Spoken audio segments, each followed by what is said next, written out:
My listeners who are running nonprofits or in development always want to know, how can I build clear digital narrative if I don't have a budget for it? Just being very authentic. We think we have to be corporate and polished. People don't want that necessarily. They don't respond to that. Just sharing your vision, giving me an update on what's going on, what are the 3 things I need to know this week, and how can I help? That's really what donors need to know. Hey everyone, and welcome to Nonprofit on the Rocks. I am your host and Envision Consulting co-founder Matt Kamen, and today we are going back to the 80s, and we're doing a crossover show, kind of like the Golden Girls and Empty Nest, if anybody remembers that. It is Pride. I'm going to bring up all the gay things, and I am joined by Julia Campbell, and she's the founder of Marketing for Modern Nonprofit. She's the host of Nonprofit Nation, which is a competitor. But today we are doing a co-hosted episode. I'm so excited for this. I've never done anything like this. She's never done anything like this. For those of you who don't know, Julie is a speaker and a consultant and a coach who helps nonprofits navigate the complexities of digital marketing and fundraising. We discuss all things marketing for nonprofits, about AI and stories and the funding climate and how to build a digital presence, all the fun things about marketing and having a podcast and being my competition, and the fact that there are no happy hours in Boston. You will hear all about that. So stick around, grab yourself a drink, and let's get into it.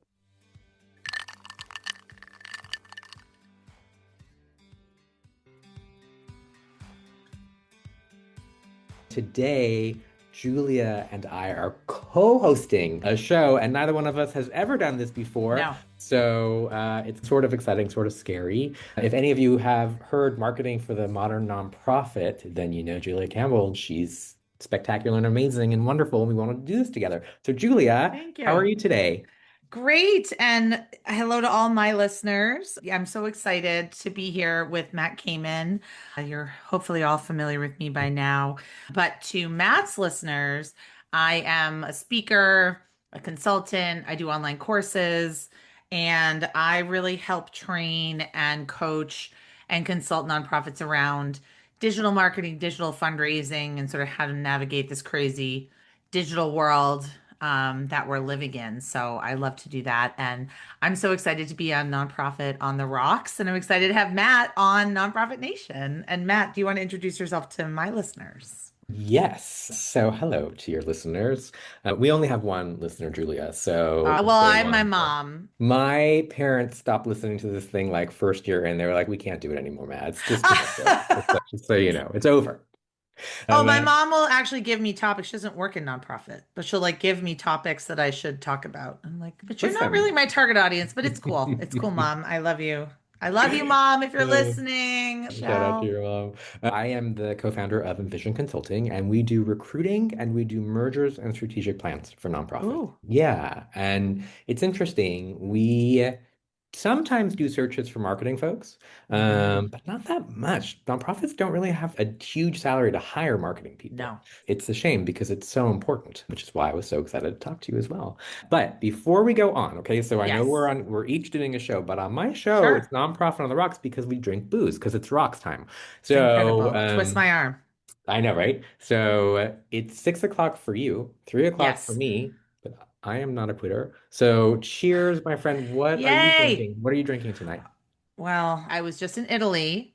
I'm drinking a Pinot Grigio that I brought home from Riccione in Italy. So it's pretty good Pinot Grigio. I was Nice. supposed to save it to drink with my husband, but that's fine. Nah, it's fine. Who needs them? I'll give him barefoot. He'll be fine. Cheers to you. Mm. Mm. You're drinking whiskey? I am drinking Eagle Rare bourbon, which makes me very happy. Oh, how did you get like into bourbon? You know, it's funny. So my podcast started because of COVID. And so what happened Yes. was I used to go out all the time for happy hour because biz dev for me happened over happy hour. And by the way, And I just want you to know I live in Massachusetts. We don't do happy hour. you don't do happy hour in Massachusetts? Nope. I can't even. We're Puritans. We're supposed to be like praying or something. I'm not sure.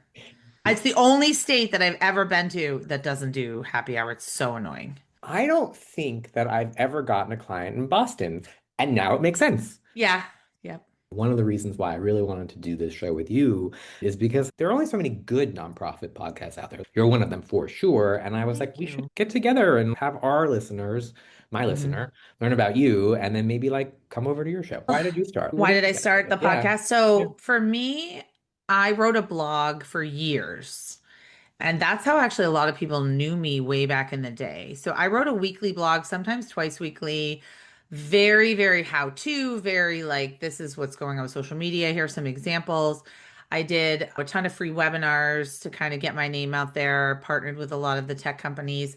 But I was writing this blog and I thought, I am a journalist at heart. I studied journalism, I went to school for it. I love talking to people. I love getting to the bottom of stories. And I really just, I want to be Kara Swisher when I grow up, I Oh, want to be a really hard-hitting journalist who's very respected and doesn't take any crap from anybody. So I thought, okay, a podcast, but it sounds so overwhelming. And then I used it in the beginning as networking. mm, I looked at people that I wanted to talk to and hang out with, or they were releasing books or they were doing cool things. And it ended up being a really great networking tool for me. But it's my weekly core content. So I really believe that nonprofits as well, this can actually segue into marketing. I think anyone, nonprofit marketers, entrepreneurs, everybody should be creating one piece of core content per week that mm, you can then cut up, promote, make into social media posts, put in your email newsletter. So for me, it used to be the blog and now it's the podcast. I like to network with people, I like to create content. But if I talk about politics or provocative issues or how I'm feeling, or if I talk about, my journey with cancer, or if I talk about any of those things, they're totally cool with it. Like we're partners. mm. So I wanted a venue where I could be myself. And I also think with podcasting more than blogging, people hear my voice. Yeah. And I'm not for everybody, but the people that listen to my podcast, they're like, oh, I just feel like I know you so well because I have you in my earbuds. It's almost like Amy Poehler's podcast, Good Hang, which is one of my favorite podcasts. I feel like I'm Amy Poehler's best friend. Like I'd go up Oh, to her and be like, we're best friends. She's like, I don't know you, but it's just that intimacy of a podcast that I like. I have to tell you that when I started this show, I had never in my life listened to a podcast. Oh my God, I loved podcasts. My producer was like, you have to listen to that, like a murder one. And I was like, I don't, eh. So I think as long as you know who your audience is and your purpose at the end of the day, for me, I think being a thought leader and also for me now, elevating voices that are not elevated. I talked to the executive director of Native Forward, which is the largest organization providing scholarships to Native Americans in the US. They just got a grant from Mackenzie Scott and just trying to elevate other voices, other consultants or other nonprofits that might not have their voice elevated. I feel like we talk to the same people We do. all the time, and the same people are on the stages, and the same people are on the podcast. And I just kind of want to shake that up because there's so many different voices out there. I agree. That is actually one of the coolest things about this job is being able to bring folks in who people don't know. My Sure. listeners don't know you. I So love doing a podcast with a glass of wine, I'll tell you awesome. I that. know, right? So did you get into nonprofit because of your time in the Peace Corps, or what made you decide the nonprofit space was for you? So I've just always been like a bleeding heart liberal, traditional, like I've always been that girl that probably you hated in high school that started the recycling program. We had a gay straight alliance in my high school.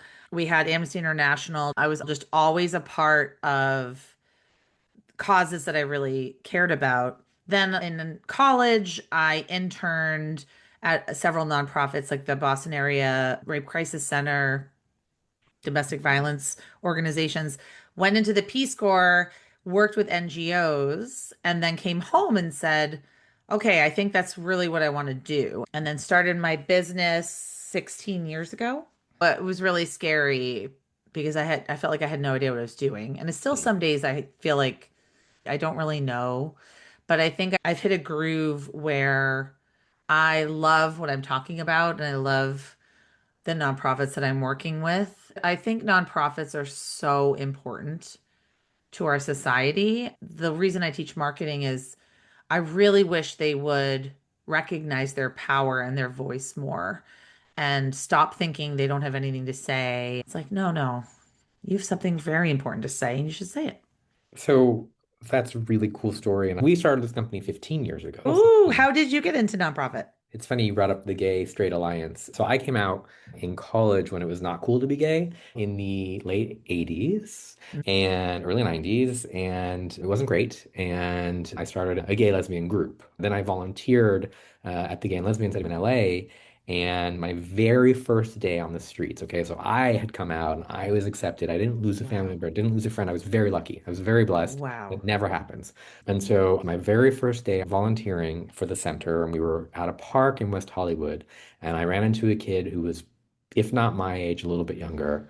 And I was 19 at the time, and he was homeless. He was a prostitute. He had AIDS, and he was selling himself because his parents had kicked him out of his house because he came out to them. He's definitely no longer with us. And when he told me his story and I was looking at him, I was like, God, I'm so lucky. I'm so lucky. And there's no reason for me to be this lucky. That was Mhm. it. That was the turning point. And I was like, I'm going to do this. I'm going to do this. I'm going to do nonprofit for the rest of my life. So that is what Mhm. happened. I started in the gay space and then went to the homeless space. I ran a homeless shelter in New York and I ran a foster youth shelter here in LA and then started this company because Wow. I don't know about you, but Yes. I don't think that nonprofits are run phenomenally. No. So we started this company to make an impact macro across the country. So we did interim CEO work, and now we really focus on strategy and recruiting because I want to place somebody amazing. I want to get bad people fired. Sorry to say that out Yes. loud. And then I want to have the strategy to do better. And we can really do better as a sector. What do you think the percentages of nonprofits in this country that are actually really truly doing a good job? I want to qualify that by saying when you're doing a good job, it's meeting the mission, like succeeding. Not that all nonprofits aren't good, fine, whatever, but what's the percentage you think are actually doing a good job? I don't know. I think it's really high. I do. So I think two things can be true. One thing that you're talking about is nonprofits, smaller organizations especially, are not necessarily well managed because they have executive directors that come from the program side. So someone that like was a volunteer and then they were like the volunteer coordinator and then they might have been the marketing person and then the ED, but they don't necessarily have management experience to manage people. Right. But I really do think that a lot of nonprofits right now are really doing the best that they can with the limited resources they have. What I will say is, I wish there was more coordination and collaboration. So Mhm. I see a lot of like, oh, I'm going to start a nonprofit for this. And I want to say, well, but there's already one that's just down the street. Like, why don't you collaborate with them? Or I see a lot of mission drift where it's like, my organization is healthcare, but now we're going to all of a sudden go into mental health. Why don't you just collaborate with somebody else that's already doing that? I really wish that nonprofits would not be so siloed themselves and not ask for help and not look around at what they're doing. I see a lot of hope and generosity and people just really trying to do good work, but I do see is constant demands on like do more with less, or we have twice the demand for our services, but we had to fire staff because gas costs, 4.50 a gallon, and we have to power the van and we have to do this. I see a lot of people trying to do great work, but they're maybe not managing the work as effectively. I very much appreciate that answer. But I read a book. I don't remember what it was. This was a while ago, but I love the first quote, the opening quote. If nonprofits ruled the world, we would all still be using a typewriter. Perfect, perfect quote. And I The think, status quo is a huge problem. yeah, or not even being just like not even thinking Innovative. outside the box, right? But yeah, Innovation is a huge problem too. yeah. I really see us treading water, and a lot of us are going under, and some of us are swimming. I just see it to be a very fraught time, period. I think a lot of us in the nonprofit space have limited staff, our budgets are being cut, things are more expensive. Mhm. Something that my listeners who are running nonprofits or in development always want to know is, okay, Mhm. I have a small budget, I don't have a staff. How can I build clear digital narrative? How can I make something stick if I don't have a budget for it? So I'm going to tell you one of my very first clients. They're called the Duo Project, Duo Project.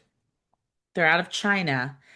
And it started as one woman who was trying to stop the dog meat trade in China. She had such a good mission. She had no volunteers yet, she had no staff. She started by sending one email a week. It was 10 people, then it was 50 people. Now I think her list is like 30,000 people. But she just started telling her story, what she was doing every day. She's like, "Hi, I'm Andrea Gung. I am on the ground. This is what I'm seeing. This is what I'm doing. Here's my dog. Tell me the story of your dog." Like she just built this community. So she started with email, she started with a website, and then she went to Facebook. Now they're on Instagram. But I think starting really small, but just being very authentic. We think we have to be corporate and polished. People don't want that necessarily. They don't respond to that. She just started like telling her story, and then like her friends would forward it to five friends. She started working with schools and bringing schools in to try to change the culture. I think just sharing like your vision, giving me an update on what's going on, what are the three things I need to know this week, and how can I help? And Okay. that's really what donors need to know. You don't need this big marketing budget. We all have phones. You can get CapCut on your phone. You can get Instagram Edit on your phone. I am not a tech person in any way. And you can upload photos and videos you already have. You can repurpose content. But this whole thing of people thinking it has to be polished and cost a lot of money, just like pick up your phone and record an Instagram reel of your day, what Mhm. you're doing, and I think that will really resonate with donors. I think we tend to overthink it. It's true. I do think we overthink it a lot. I think that emotional piece gets me, Hmm. right? As a prospective donor, if I'm following you and I see a dog in a cage or whatever it is, Oh it my gets me, God. right? It gets me. Yeah. But okay, so the second question, right? That was a two-parter. I didn't tell you. Yes. You can make a story emotional, but now how do I inspire action? How do I get you from that Hmm. emotional piece to now making a donation or volunteering or whatever it is that I need as a nonprofit? Explain the need. So this is where a lot of fundraising falls flat. Marketing is like, here's what we're doing. Here's a story. Here's our community. Here's behind the scenes. Here's the executive director talking. That's all goes into the marketing piece. Fundraising is literally looking me in the eye and being like, okay, we're doing a good job, but guess what? We had to turn away 30 dogs this week. 30 dogs that had to stay in the kennel and were probably eaten. That's a horrific example, but that's what she did because it was true. She's like, if we had this much more money, we could do this much. Or take like the tack that NPR has taken, where it's like public media is under attack. Our funding is decimated. We need your help. Where fundraising falls flat is we like to talk about how great we're doing. And I think donors want to know that, but that's a different piece of donor stewardship. Fundraising is telling me exactly what the problem is and how I can help. Your $10 will do this. And if you don't have that example, it's just join our movement to stop malaria, join our movement to stop childhood hunger. But explaining to me that this is a problem and it's urgent and it's timely, that's the other piece of fundraising. It has to be urgent and timely. And then communicating and stewarding donors throughout the year with your great stories, but telling me a story where it's like, this is what's going on. And we could help a lot more kids like Thomas if everybody just gave $100 today. It's so old school, it's so traditional, but it really works. You just No, got to tell people what to do.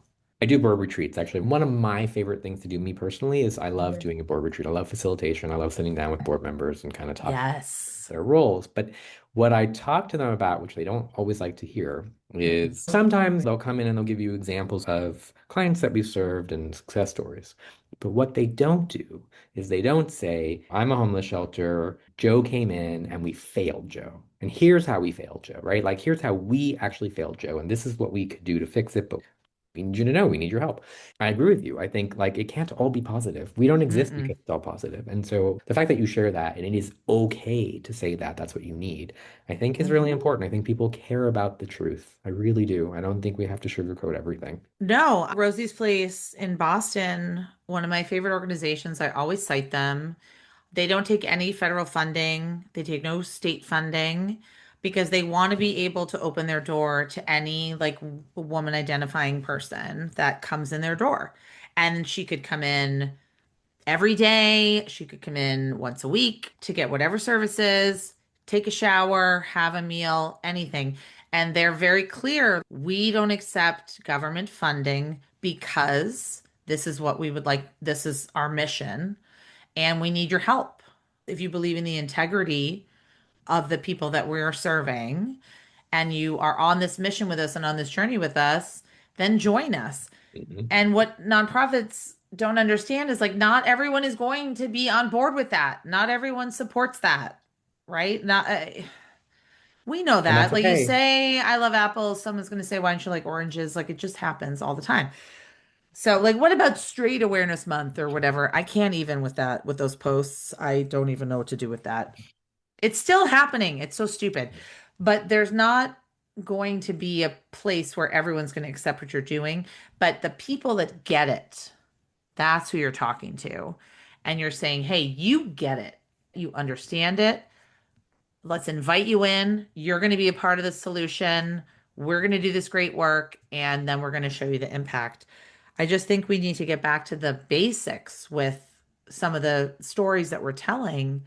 But also, like you said, not everything is tied up in a bow. I worked in like domestic violence, rape crisis, sex trafficking for years. You better believe not everything is tied up in a bow, Oh. but the little milestones, the little anecdotes, and like the mission moments that are so impactful and really help donors understand the work. So I'm going to bring the show down for a second, just for a second. You brought up DV, so I'm going to bring up DV too. Mhm. As I said, I ran a homeless shelter in New You York, did. and Yeah. we only served men. And one day, a woman was knocking on the door, and I had like 60 guys who, like, I've never felt safer. Like, they protected me, they protected the building. They were Yep. awesome, right? People think a lot of things about homeless. These were amazing guys. Not all of them, obviously, Yes. but they were like, they protected the organization. So she comes, she's So knocking on the many door. misconceptions So about many homeless misconceptions. people. She's knocking on the door. She's like pounding on the door. My program manager lets her in, and she says her husband is following her and is going to kill her. So Oh. we called the cops. We protected her. We kept her there. He did come and he was pounding on all the windows, and my guys were like, get the fuck away. And so when Mhm. the cops came to arrest him, she ran out of that building Yep. and was like, you can't take him. My mistake. I didn't mean it. So they didn't Hmm. do it. And then she died the next. She died. She was killed the next day. So here's where the show comes down, but now I'm going to tell you like what happened from that, right? This is reality, though. So this happened, and two of my homeless guys were elected. So they had a sit down. Two of the guys came to my office, and they were like, "It's time to let women in here. Like, we need to let women in here. These things happen. You need to fix this. There needs Wow. to be safety for them." And we ultimately started letting women in, and it came from that story. So Yep. we shared that story with donors, and while it's a really horrific, terrible fail, it changed everything about the organization, and we became this organization that was also a safe haven. And it was Wow. fantastic. And by the way, you don't do that very often because I had homeless men Yep. and homeless women together in a building, but it worked. And that came from that. And we were honest about that. And that was really Yes. a big deal. Oh my gosh. I just think the people that continue to work in that space are actual saints. The work, the things that they see, the stories they hear, and feeling like a failure because sometimes the women go back, sometimes the men go back to drugs, but like It's the success stories, it's the constant just thinking of the vision that you want for a better future. Course, I'm going to bring us out of this bummer of a state. Hopefully, people who listen to that are like, I'm going to make a donation to this shelter, but I want it to go to staff getting paid or Hmm. whatever it is, Hmm. because it's such a hard job. I couldn't do it. I don't know if you can do it. I can go back to doing that work. I don't know about now. I just want to support people. Mhm. I want to support people that do it. I'm actually on the school board. It's not even really comparable, but dealing with a lot of parents and teachers and a lot of conflict and a lot of things is very challenging. So I feel like that's my That's where, that's my on the ground challenge that I'm doing wow. right now. You're dealing with politics. I can't even. Okay, so I have one last question for you, and Yes. then I can hand it over to you because I love asking questions. It's my favorite thing to do. I know you've talked about it before. AI is so annoying. I'm so tired of listening to it. But I will Yeah. tell you, it's made our job so much easier. It really has.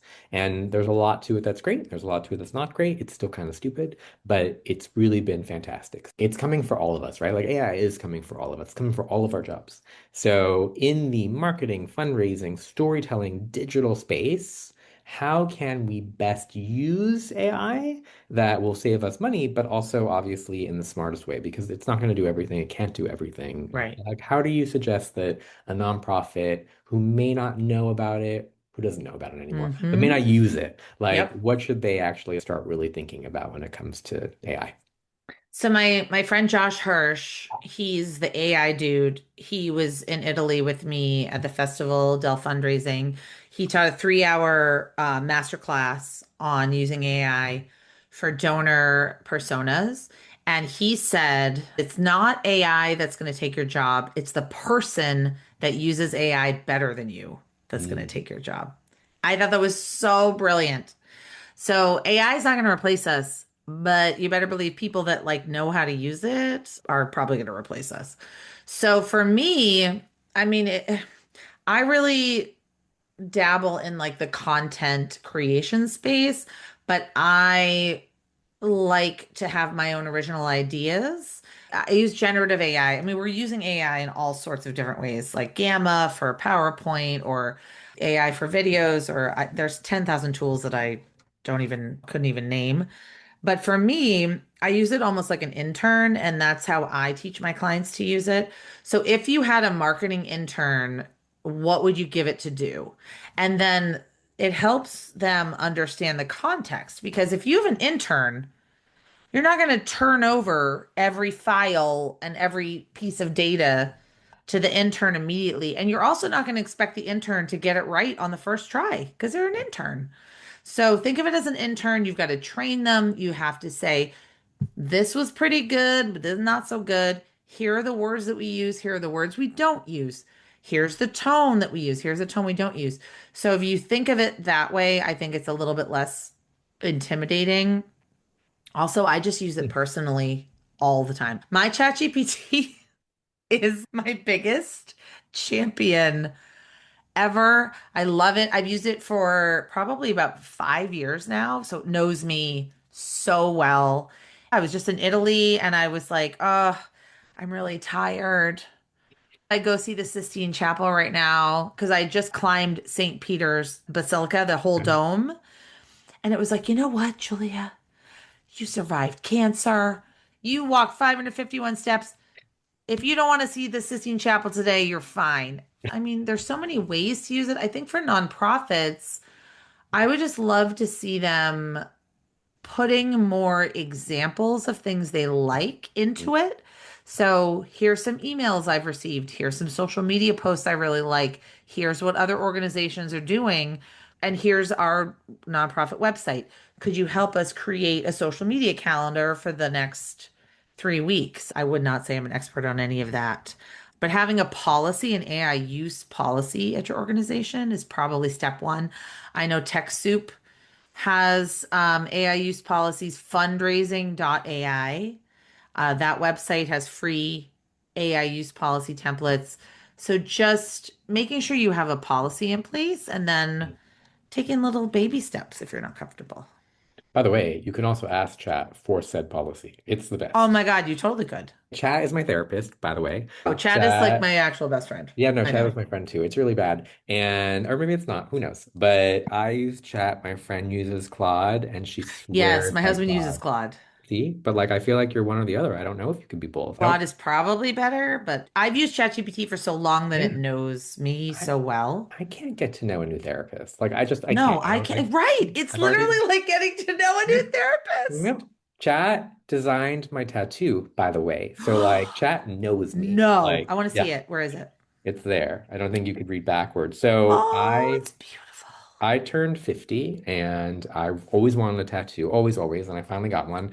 And I knew I always wanted one on my wrist and it hurt because I'm a baby. And it says loved. It says loved. And it's really important to remember that you are loved, even by Yes. chat. Even by chat, Yes. you're loved. So I am on the board of Charity Navigator. That's the board that I'm on. Mm. And I think Charity Navigator has a very hard future because chat, AI, the next generation of donors are going to just go into chat and say, where do I give? And Yeah. chat's going to tell it, or Cloud or whatever. I do believe that chat will use the data from Charity Navigator and Mm. use it as like, this is what Charity Navigator says, and this is where you should give. Okay, so that's my opinion. As a nonprofit, when it comes to donations and getting out there in SEO, I don't even know if SEO is even a thing anymore, but what can nonprofits do? Get on the top of chat. Is there anything to do? You want to be consistently creating relevant content, probably across the board. So, definitely on your website. So maybe that's a blog, or maybe that's a podcast, or maybe that's news articles, but just making sure your website doesn't say come to our gala 2024. So just making sure your website is very vibrant and up to date. I would say also your all your socials just the thing today that nonprofits need to understand is it's not about attracting people to us. We got to go where they are. So social media is all about discoverability. Like my Instagram, half of it are accounts that I don't follow yet that they're showing to me, right? TikTok is like 90%, like your For You feed. It's just stuff that they're like, oh, I think you would like this. I think you would like this. So you have to be creating that content that's going to be interesting to brand new people. We tend to create content for people that we think know our mission. We have to be really engaging. We got to get that, hook in the first 3 seconds of the video. We have to be out there a lot. I also think collaborating with other organizations, linking to each other, doing collaborative posts on Instagram, being active on LinkedIn, and also really YouTube is a huge thing because YouTube is like the number two search engine owned by the number one search engine. So ChatGPT can't really climb LinkedIn or Facebook or Instagram, but it can YouTube because YouTube is kind of public if your videos are public.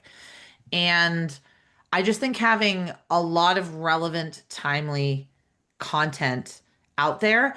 Also, think about the questions people are asking, and if you can be answering them on your website or answering them in a video, then you're going to be found more in Gemini.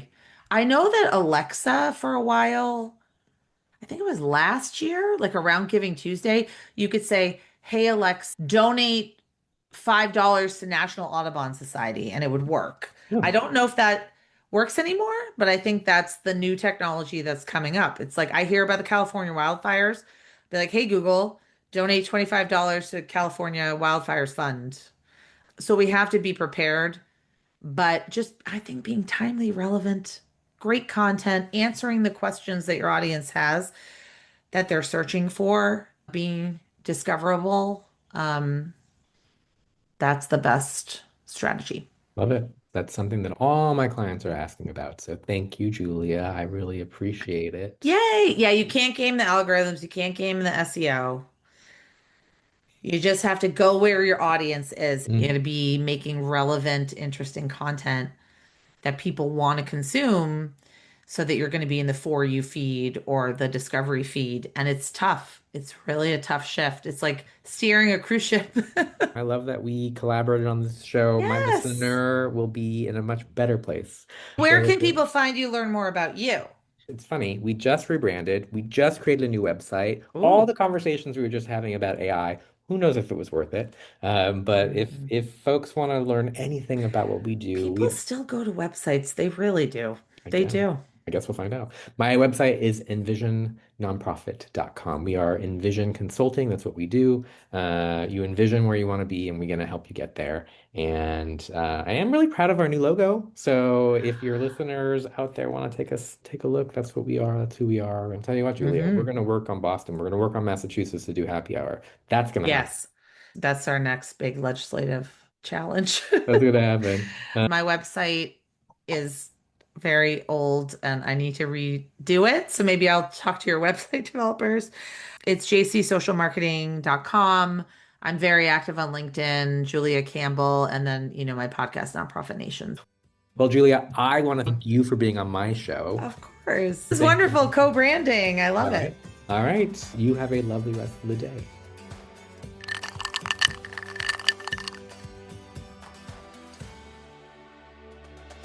Hey, Ashley. Hey, Matt. So I felt like when I mentioned Empty Nest and Golden Girls that I was wrong, that it actually wasn't a crossover. Is that true?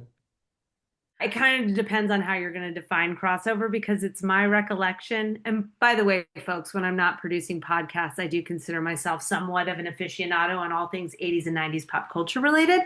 Just throwing that out there.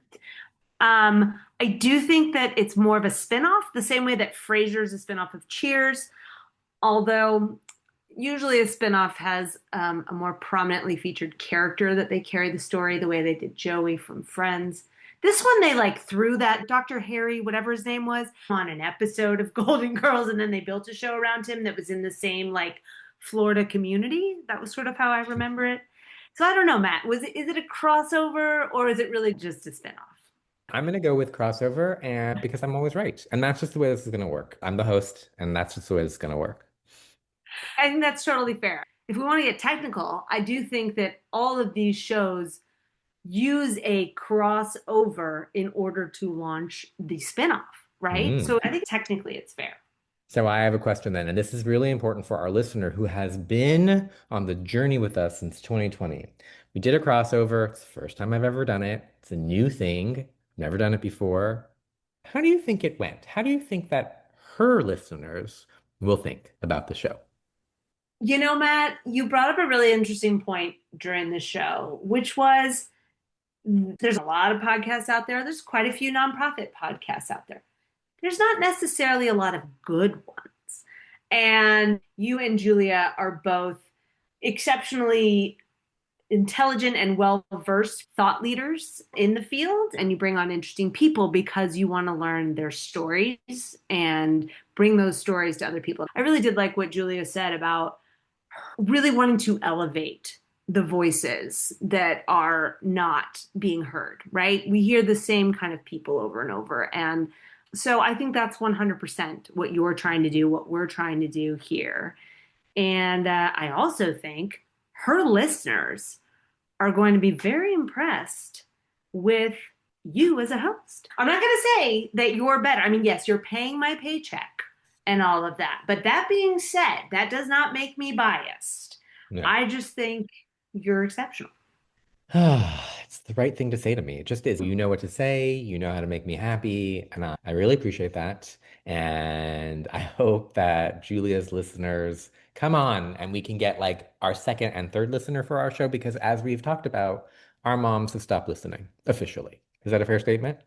Definitely after the first season, our moms who were like all in, they kind of They tapped out. They they tapped stepped out. out. So before we go, and we let our listener go, and Julia's listener go, who's probably already left us many, many, many, many, many minutes ago, is there anything that you would like to leave with our listener?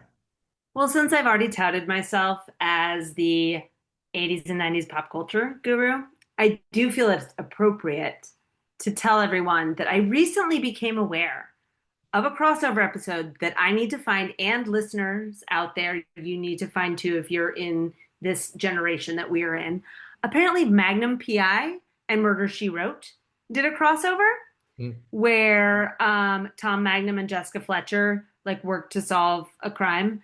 And What's cool about it, the little factoid I'm leaving people with that I love to hear, Tom Selleck and Angela Lansbury developed a lifelong true friendship from doing the crossover episode, which I loved. That's I really love to hear that. That's really cool. I think for everybody who's out there, I'm going to give you Ashley's private phone number. And when you actually need to call out for a lifeline, Ashley's your person, right? It's true. If you ever want to talk about how nobody should live in Cabot Cove, where Jessica Fletcher was, because everyone seems to die there, even though it's like a population of 300 people. Yeah, I'm your girl. Okay, you don't say tweet out anymore. Do you say X out? What do you say instead of tweet? What do you say? I'm off the Twitter. I'm off the X. You want to DM? Is it still? No. No, Post? we don't DM. This is terrible. We need to ask Julia Campbell. We She do would that. know. That's true. I need to do something. I need to digital market your cell phone so that everybody, our one listener, can call you for a lifeline. Anyway, all right, Ashley, where can our friends out there find our show? They can call our fax number, or our listeners can find us, Matt, and this is a perfect time to tell everyone Envision Consulting has a newly branded website. It is www.envisionnonprofit.com, and there is a podcast page there. They can also find our socials on Instagram and Facebook, and we also stream on YouTube. Hope to see you guys in the next episode. Thanks for listening.